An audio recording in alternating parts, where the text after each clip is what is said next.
আজকে বলে ভালোবাসা দিবস না বেহায়া দিবস, এই সম্পর্কে আপনারা কতটুকু জানেন? আজকে এই সম্পর্কটা এবং ইতিহাসটা একটু আপনাদের সামনে তুলে ধরার চেষ্টা করছি। 269 সালে ইতালির রোম নগরীতে সেন্ট ভ্যালেন্টাইন নামে একজন খ্রিস্টান পাদ্রী ও চিকিৎসক ছিলেন। ধর্মপ্রচারের অভিযোগে নয়, বরং অনেকের সাথে অবৈধ শারীরিক সম্পর্কের অভিযোগে তৎকালীন রোম সম্রাট দ্বিতীয় কার্ডিয়াস তাকে বন্দী করেন।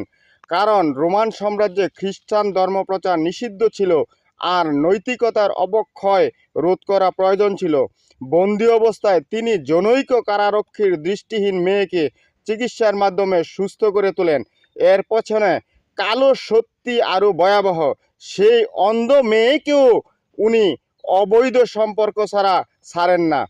সেই সুবাদে সেন্ট ভ্যালেন্টাইনের জনপ্রিয়তা বেড়ে যায়, আর তার এই প্রতি ঈর্ষান্বিত হয়ে রাজা তাকে মৃত্যুদণ্ড দেন।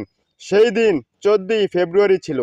তারপর 496 সালে পোপ সেন্ট জেলাসিও প্রথম জুলিয়াস ভ্যালেন্টাইন স্মরণে 14ই ফেব্রুয়ারি ভ্যালেন্টাইন দিবস ঘোষণা করেন।